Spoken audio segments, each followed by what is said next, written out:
Morning, everybody. Hope you're having a very wonderful day. My name's Robert. We're here on the Hustle Nation. We're all about financial independence so we can do what we want with who we want when we want. Welcome to the channel. Today we're meeting, Carla and I are going to meet up at Home Depot at 6 and get a bunch of 1/4-inch sheetrock. We got to cover some walls at this new rental property that I've acquired, and we got to come up with a game plan with what else we need to do. We're gonna get the attic spray foamed for insulation up there, and I'm waiting on that guy to come by. I got part of the ceiling down because it got damaged with the sheetrock getting wet. Tree fell through the roof on this place, and so I bought it needing repairs from the lady. Got a smoking deal on it, and then we also got to pick up a water heater because the house on the front of the property, it's got two houses. There was a leak, supposedly, for sure there was a leak, but I got it fixed, and unfortunately the water heater is like 18 years old, and so I'm just going to go and buy another one. 40-gallon tank is not that expensive. They're about $350, $400. But here's the thing is that if it ever goes bad in the middle of the night, then it's going to cost you a lot more money to fix that repair. So better go ahead and do it now. Just make it happen. The other thing is I did go up on the rent with the guy, so it kind of shows a sign of good faith. Hey, you know, you get better service with better rent, so to speak. So got to make that happen. And I got one guy that we're in the process of doing eviction because he just won't leave.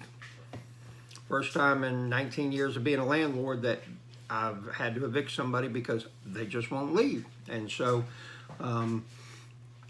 it's not pay rent, it's just he won't leave. So I don't know, you know, what do you think? So it's just kind of crazy. And trying to think if there's anything else really to report at the moment. Dump trailer's just killing it. I've got a couple new customers, really good. I've delivered probably 4 or 5 loads of dirt here lately. So that's been awesome as well. And I'm going to do a video either probably later on this evening or tomorrow about how much I've made this past week. And, you know, so very blessed. God is good, and business is awesome, you know. So, I mean, I can't complain about anything whatsoever. And, you know, we're just going to keep on trucking along. And once this property is up and rented, I got somebody that they haven't gone through the background check yet. I do screen my tenants, and I look for a couple of things. One is distribution charges with criminal and domestic violence. The reason for that is that if you have multiple discharges within a 10-year period, you're telling me what you do for a living. And if that's what you do, eventually somebody's going to kick your door in, whether it's somebody that you owe money to or it's the man with the black suit and a machine gun. They're going to kick your door in.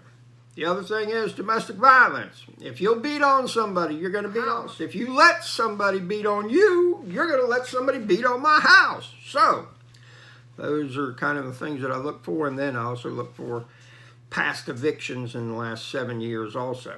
And so, but once that's done, then we're back on working on the bathroom at my house because part of my 5-year plan is to be done and retired. You know, I want to get the projects on my place out of the way so I don't have to worry about those things. We'll make that happen, God willing, and then after that, we'll be going over to one of my properties that has a detached on it, and we're going to convert that into a 1-bedroom house. When I bought the property, I had them put a separate power meter on the side of the house so that it would have, I'm going to have to do the water and pay that out of my pocket, and just I'll go up on the rent a little bit on each one of them, but that you know, and so it's safe for the water. But you know, I wanted them to have the electricity because my experience has been is that if you pay electricity, man, they'll set that AC on 60 degrees and let it run all the time. So you don't want to be stuck in that situation. So it is what it is. I hope you have a very wonderful day. If you got any questions or anything like that, my email is in the description. Send me an email. Be more than happy to try to answer your question as best as possible. Have yourself a very wonderful day. be productive, be profitable, and figure out who's got your money.